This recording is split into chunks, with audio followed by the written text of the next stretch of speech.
Dari hasil pengawasan Bawaslu, Kabupaten Buleleng ditemukan banyak terjadi pelanggaran administratif pemilu. Sementara di Tabanan terjadi potensi pemungutan suara ulang di salah satu TPS akibat anggota KPPS melakukan perusakan surat suara. Bawaslu Provinsi Bali temukan sejumlah pelanggaran selama berlangsung pemilu 2019.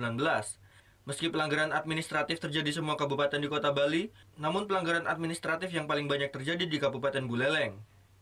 Mulai dari keterlambatan pengiriman logistik hingga hari pemungutan suara, tertukarnya surat suara, kehilangan sisa surat suara, penggunaan bilik suara dari kardus hingga dugaan money politik oleh sejumlah caleg. Itu sudah menjadi temuan kami dan sedang diproses. Kalau kami memproses tentu ada dugaan pasal yang dilanggar atau ketentuan yang dilanggar, sehingga kami memproses dan seperti apa putusannya nanti kami akan informasikan kembali sama teman-teman.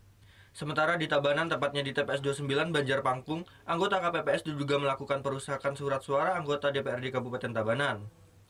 Selain itu, potensi pemungutan suara ulang juga terjadi di TPS 5 Dauhpuri dan Pasar dan TPS 4 Lelawan Timur Jembrana, karena adanya warga yang mencoblos menggunakan KTP luar Bali tanpa form A5. Bawaslu akan merekomendasikan 3 TPS di Jembrana, Tabanan, dan Pasar untuk dilakukan pemungutan suara ulang.